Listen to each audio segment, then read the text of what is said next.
The Lord be with you. A reading from the Holy Gospel according to Luke. As Jesus approached Jericho, a man who was blind was sitting by the roadside begging. When he heard a crowd going by, he asked what was happening. They told him, "Jesus of Nazareth is passing by." Then he shouted, "Jesus, Son of David, have mercy on me." Those who were in front sternly ordered him to be quiet, but he shouted even more loudly, "Son of David, have mercy on me." Jesus stood still and ordered the man to be brought to him. And when he came near, Jesus asked him, "What do you want me to do for you?" The man said, "Lord, let me see again." Jesus said to him, "Receive your sight. Your faith has saved you." Immediately he regained his sight and followed Jesus, glorifying God, and all the people, when they saw it, praised God. The Gospel of the Lord. Praise to you, Lord Jesus Christ. The gospel of your sins apart.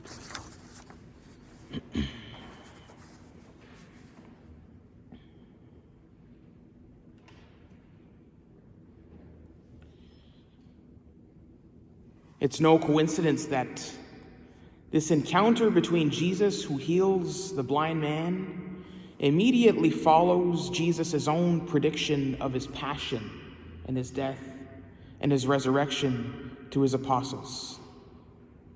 So that's the verses that are right before this passage in the gospel. I want to read them to you. It says, "He will be handed over to the Gentiles, and he will be mocked and insulted and spat upon. And after they have scourged him, they will kill him. But on the third day he will rise." But they understood nothing of this. The word remained hidden from them, and they failed to comprehend what he said. The apostles, Jesus' closest followers and confidants, are blind in a sense to what Jesus is doing. And so this healing of the blind man is not just another healing miracle in the gospel, but it has a deeper meaning. The blind man may have been physically blind, and he couldn't see the physical world, the world around him, but spiritually, he wasn't blind.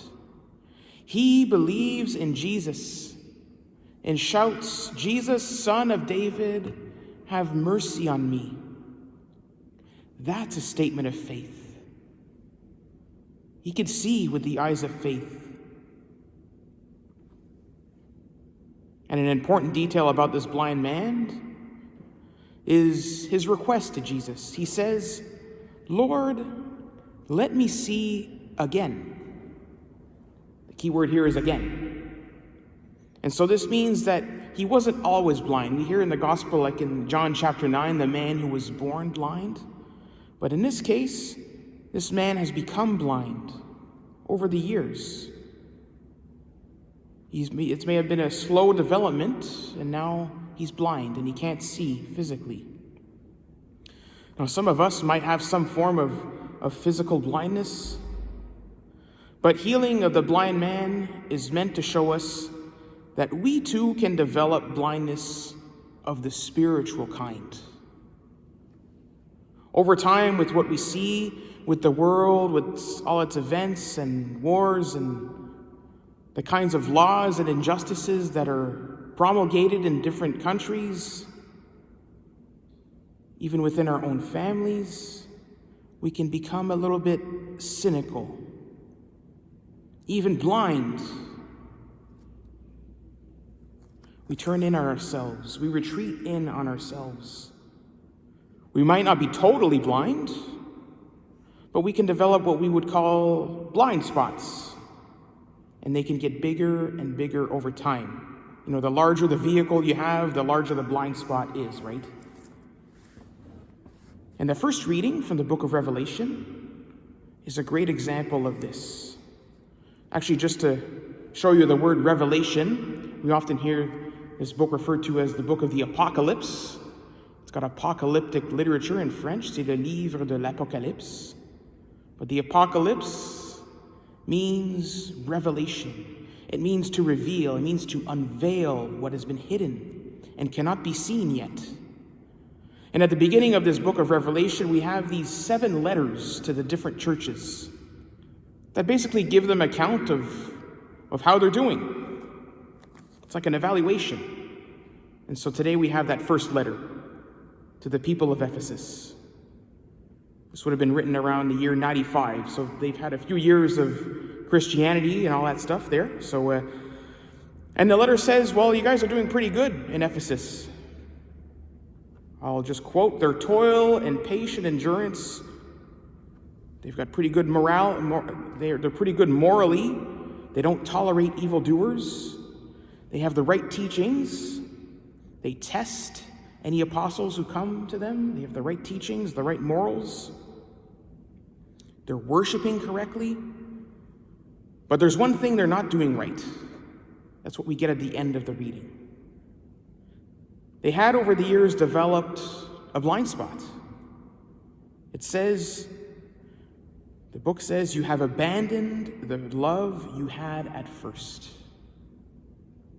That's the blind spot that's grown over time. They have forgotten the most basic principle about their faith, and that is love. And it's the same thing with the apostles, who don't understand fully. They were blind in a sense, because they didn't understand fully the extent of God's love for them. God's love that would actually go towards undergoing his passion and his death and his resurrection. The apostles also had those blind spots. And so today, the gospel of the healing of the blind man is a reminder for us too, that we can sometimes over time develop these kinds of blind spots. We might be worshiping correctly. We might be enduring, we might have the right teachings even. But slowly over time, absorbing what happens in the world, becoming a little less happy about it, a little bit more cynical,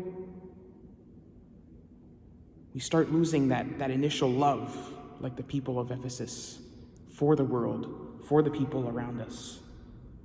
And that's dangerous. Because St. Paul, as St. Paul says, we become a noisy gong, a clanging cymbal when that happens. And so today, maybe in prayer or at this Eucharist, let us humbly ask our Lord, where are those blind spots in our lives? Where can I love more? Because we know that he can reveal that to us, and we know that he can heal us from that too. And so when we know those blind spots, we can turn them over to him and say, Lord, let me see again.